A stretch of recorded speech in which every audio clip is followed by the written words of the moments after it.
Antes de seguir con las entrevistas en estudio, vamos a enlazarnos con la ministra de Agricultura, Fabiola Muñoz, porque Conveagro ha anunciado un paro nacional agrario para el próximo lunes 13 de mayo.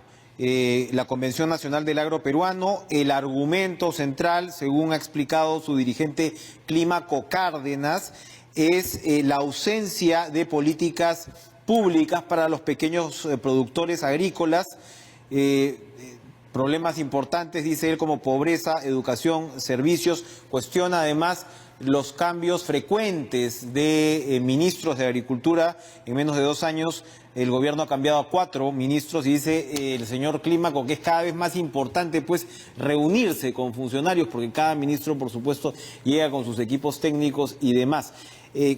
Ministra, gracias por esta comunicación. ¿Qué nos puede comentar de este anuncio de paro agrario para el próximo 13?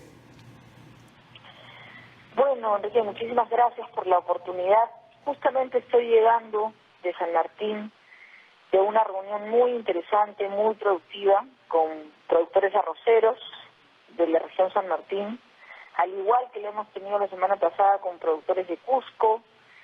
En Tumbes hemos estado también, y es cierto que la agricultura en nuestro país tiene grandes necesidades, y por eso yo he dicho desde el principio, y ahí coincidimos con el dirigente, con Clímaco, en que la prioridad debe ser la agricultura familiar, y creemos que efectivamente necesitamos reestructurar las políticas que se han ido dando en el sector para priorizar esta agricultura familiar, que además justamente coincide con las zonas de mayor pobreza rural, con las zonas de mayor incidencia de anemia, y en ese sentido tenemos que lograr un cambio estructural. Y nosotros como gobierno sí estamos dispuestos a hacer ese cambio estructural. De hecho, hemos retomado una cosa importante que se trabajó hace unos años atrás, que está en esta línea, ¿no? El Perú cuenta con una estrategia nacional de agricultura familiar, una estrategia que se aprobó en el año 2015, se ha venido trabajando posteriormente a eso, pero está pendiente de aprobar el plan, que ha sido trabajado además con organizaciones, con productores, con diferentes actores, ¿no? Yo lo he encontrado, digamos, paralizado este proceso, pero estoy absolutamente convencida de la importancia de la agricultura familiar en nuestro país, y por esa razón le estamos dando la primera prioridad.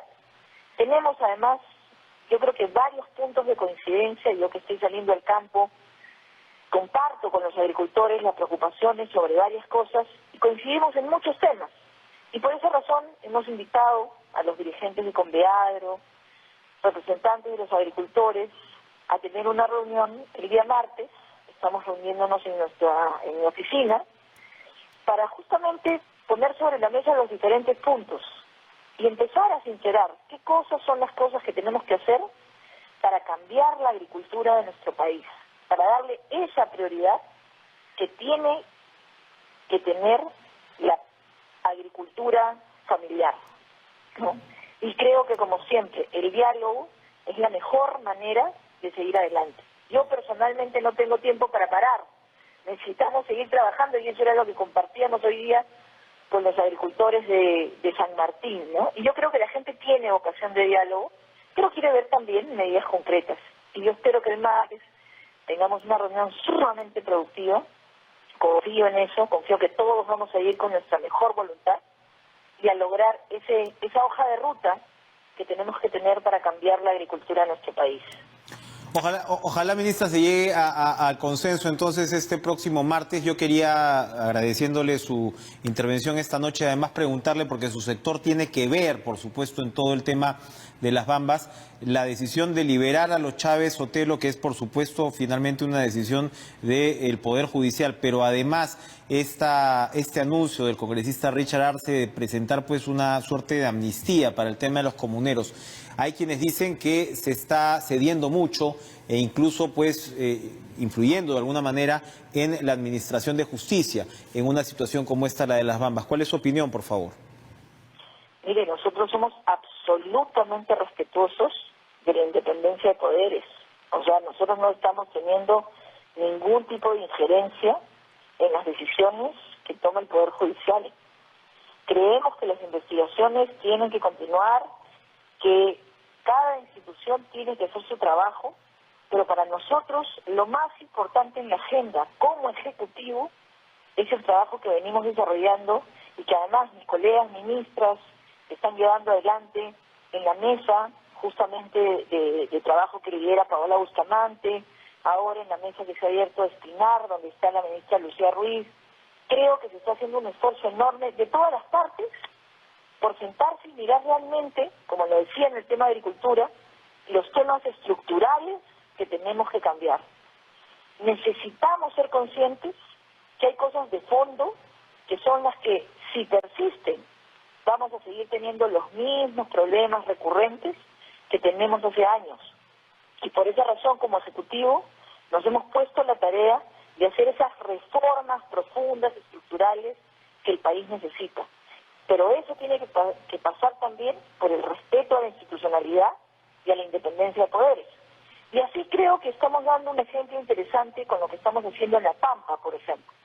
Ahí más bien estamos trabajando todos juntos, alineados, gobierno nacional, gobierno regional y gobierno local, para luchar contra una economía ilegal.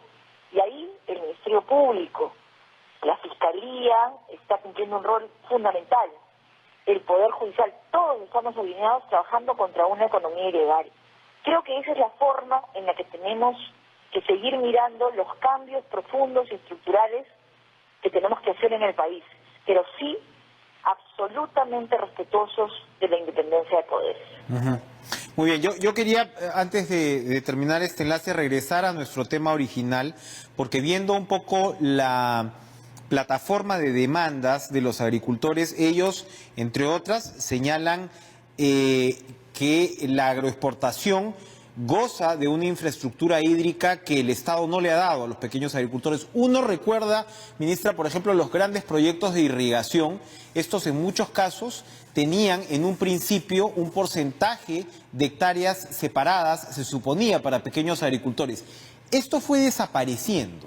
¿Usted diría que la lógica del gran mercado efectivamente se ha ido imponiendo de manera demasiado contundente en todo lo que tiene que ver con la agricultura en nuestro país? Mira, lo que yo creo es que hemos tenido grandes proyectos de infraestructura en la zona del norte, por ejemplo, que han permitido desarrollar esta agricultura de agroexportación en la costa, pero hemos tenido mucho menos inversión en la zona sur, justamente donde tenemos una gran concentración de agricultura familiar. El presidente Vizcarra, cuando yo asumí hace poco más de un mes la cartera de Agricultura, la primera cosa que me dijo es que la primera prioridad en la que tendríamos que invertir era en el tema de riego, justamente para esa agricultura familiar pequeña. Si nosotros hacemos tres cambios, yo creo que ayudaríamos a desarrollar nuestra pequeña agricultura familiar enormemente. ¿Cuáles son esos El primero, usar semillas certificadas. Ese es un tema que es clave. Lo segundo, eso ayudaría a aumentar la productividad del productor agrario. Lo segundo, acceso a riego. En nuestro país, muchísimos productores dependen solamente de la lluvia para poder producir.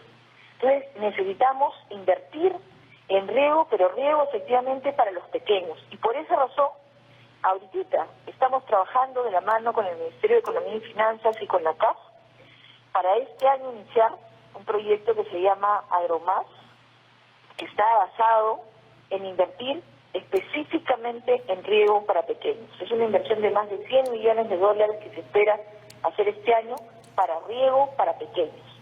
Y el tercer punto, que creo que es fundamental, es lograr sincerar dónde estamos cultivando qué.